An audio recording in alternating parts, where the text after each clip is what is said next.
Bungie gay and Latinx, as somehow men say the X-ray specs. Ugly girl boss is still not the answer. Gothic alchemia, is that cancer? Flat-chested, no double D's, trying to jingle anime like shiny keys. Shift up rises while you falter, sacrificed on agenda's altar. IGN said never seen a female AI replace your brace for the email. Laura call games journalists irrelevant, trying to ignore something the size of an elephant. Begging on your knees for attention, please. Disease your pronouns in parentheses. Beta guarantees, trying not to wheeze. Cream or Swiss cheese, bridge or rope tease. Gender swap freeze, bald-headed cheese. A slight breeze rocks down my Anne Louise. See me decorating a Christmas tree. We told you return the slab to Ramses. Turn up the temperature, caliente layoffs, canceled, shutdown, delay. Campbell said that's not real meat, but aren't you poor, so what you about to eat?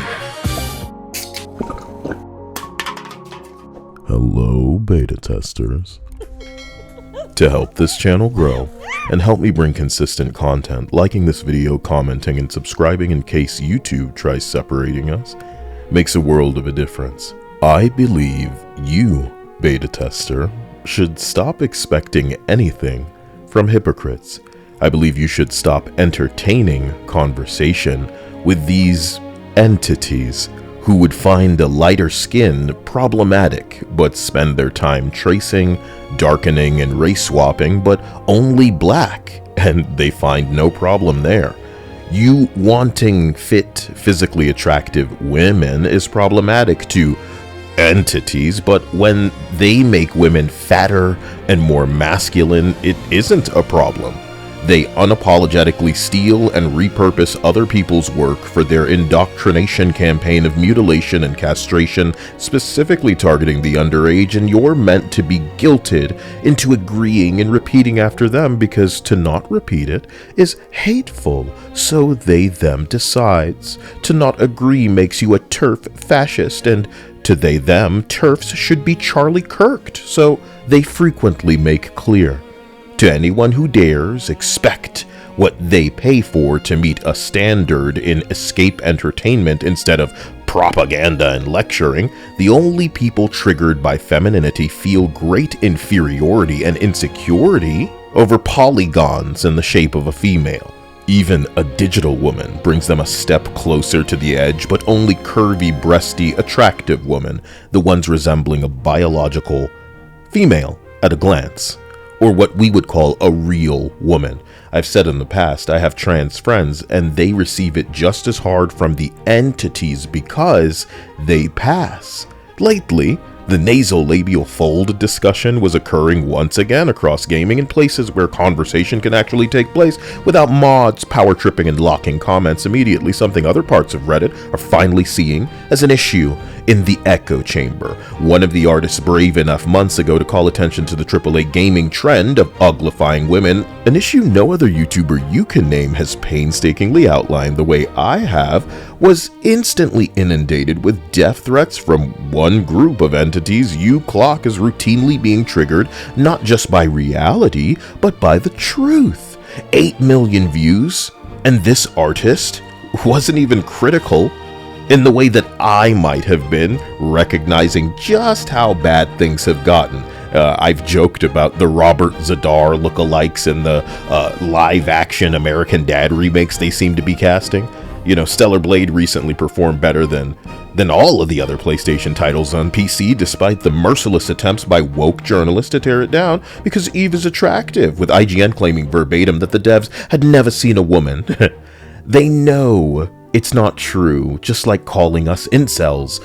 How could it possibly be true? But they don't care. Alex of Digital Foundry is making the rounds again for the huge issue him had with Eve, and compared it to Forspoken, saying that they preferred that.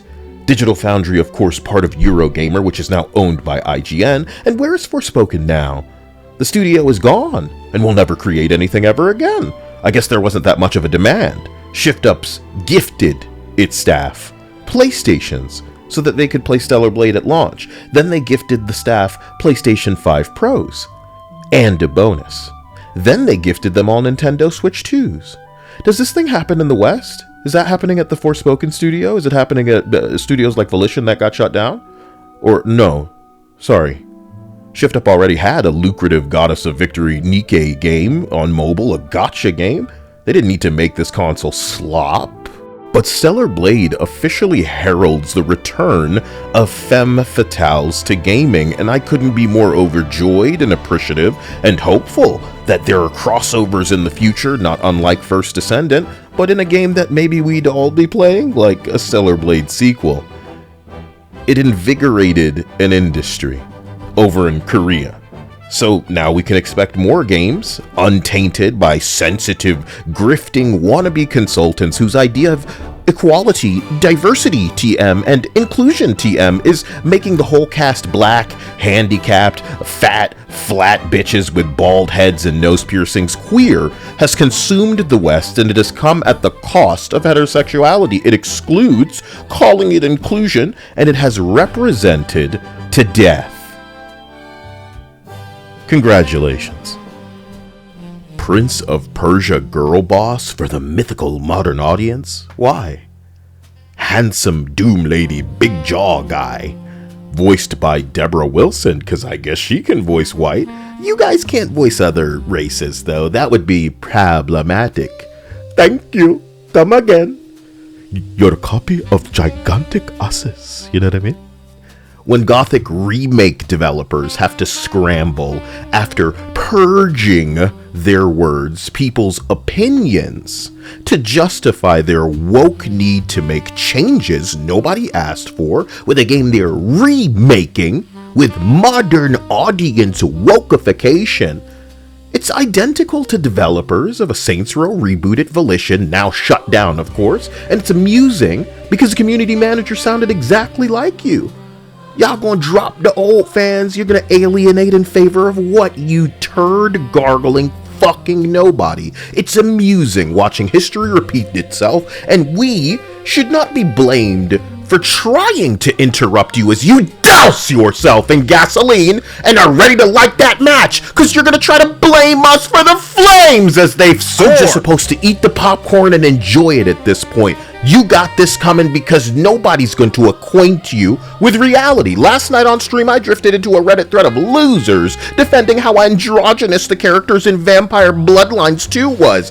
Oh man, that's exactly what the queers want, and everybody else is just a tourist. $37 million write down. Like a fat, nose-piercing, transgender old lady robot with pronouns Concord the video game with LGTV tags that couldn't survive 11 fucking days. I'm loving watching you woke shills incapable of acknowledging what stares people in the face. Cause you best not acknowledge that elephant like you got tiny hats funding your ass. And you know what not to say. So when the wind hits you just right, and the whistling from the air blowing through that loose asshole coming out your mouth has you whistling our tune, I hope people are reminding you that your attention starvation is the only thing that would make a backboneless, bandwagon riding bitch like you speak sense for a goddamn change. Fair weather. Attention starvation got you slaving, but it's for free, so we can't call it that. Just like we could never call it rape if you're willing. Try your best to hide, try your best to silence. You're so ignorant that you're promoting and engaging with Kyle.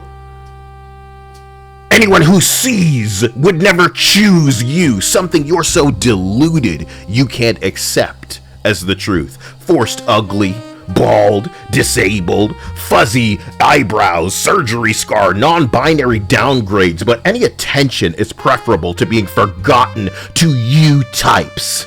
Even if it's a detriment to your overall cause, because nobody matters more than you, so throw that movement under the bus as long as people are paying attention to you and they don't forget you. I'm gonna go to the bridge!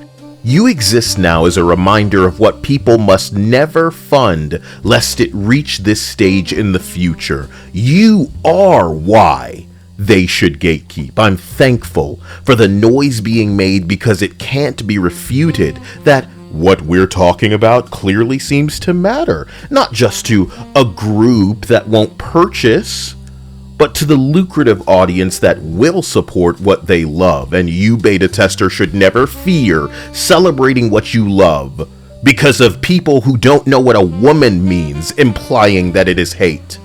And again, reading what the racists at these studios that actually managed to get a game out before cancellation will tell you everything you need to know about the types of people defending the ugly that you're seeing all over. So day in and day out in Reddit echo chambers, they're so tired they screech, even though they can't seem to spit the jizz of the anti-woke creators that they celebrate out.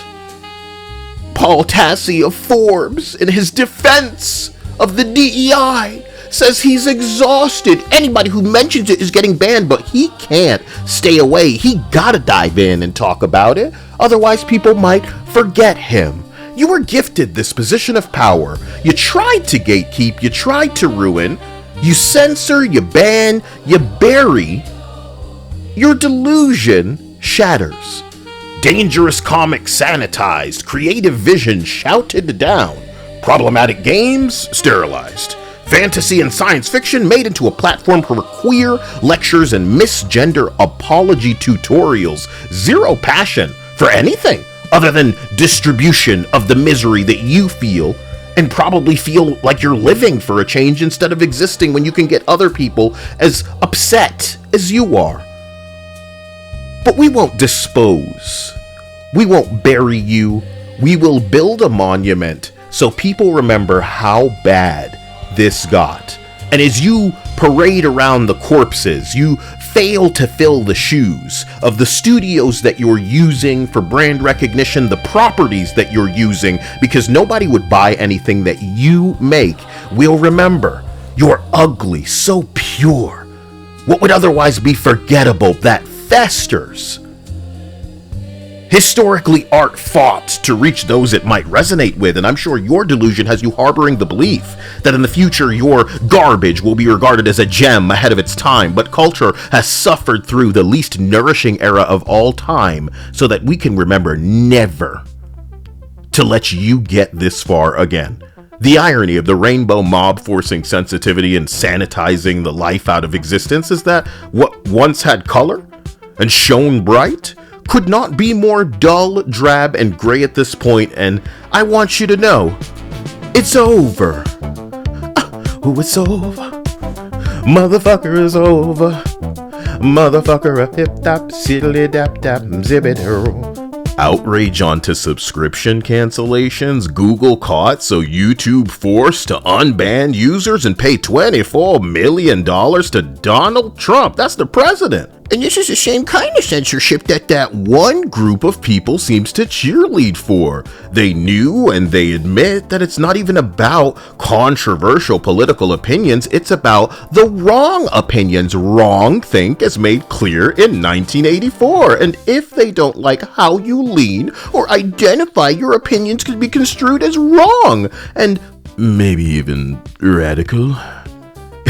You don't need to really violate it, just needs to seem like you do, and either you have big money for representation to fight it off, or you'll be forced into silence. And maybe money doesn't even matter. Maybe you could be a former president of the United States and they're going to decide to shut your ass up. So gaming currently enjoys endless acquisitions by people invested in making money. You're about to see something pop off with Warner Brothers right now. And an absolute army of jaded, angry, habitually silenced straight men who did nothing wrong and were silenced and ousted for refusing to repeat that dick and balls make a woman delusion. The intensity with which they were suppressed may manifest in reality that the echo chamber dwellers can't handle. The accusation from these nobodies that some of us are on a bandwagon or are tourists when figure collecting, comics, manga, animation, anime, sci-fi, fantasy, gaming, and tech were something we fell into out of passion, appreciation, and exhilaration for the rapid, frankly astonishing evolution of tech and a craft offering seemingly limitless possibilities. It's rich! Who the fuck are you people? We were here well before this was cool. We were responsible for teaching half of the weirdos on here, and boy did we learn our lesson. The same way many of us learned a lesson being kind to you, but I can tell you that the lesson I extend now is to allow you the platform, the spotlight, the microphone to do what it is that you do, representer, and it is destroy effectively, yourself included. Beta testers, you didn't consent to the QA testing of unfinished garbage that the West is thrusting in your face and demanding a crazy price tag for. But here's what I think. In the future, you're gonna taste something. Maybe it's a game, maybe it's a show, whatever it is, I wager it'll probably be foreign made. And that should piss you off a little bit, just a little bit, not too racist, right? And it will prioritize the kind of fun, the kind of escape that we've been looking for. A game, not a movie, guided by a user experience that leans in the interest of you having a good time. Maybe this is an outlet, as opposed to the California Marxists trying to educate you with their ignorant ass garbage that we've been observing. So when that happens, if you could, for me, remember who could have done this, but chose not to. I love you. And we'll get into this proper. I never get to what I want to talk about because look at all of this trash. And that's what I want to impress on anybody, is we can summarize this shit with the phrase, look at it. Call it anti-woke, because there's only one group of people defending this. And if I'm lying, I'm flying.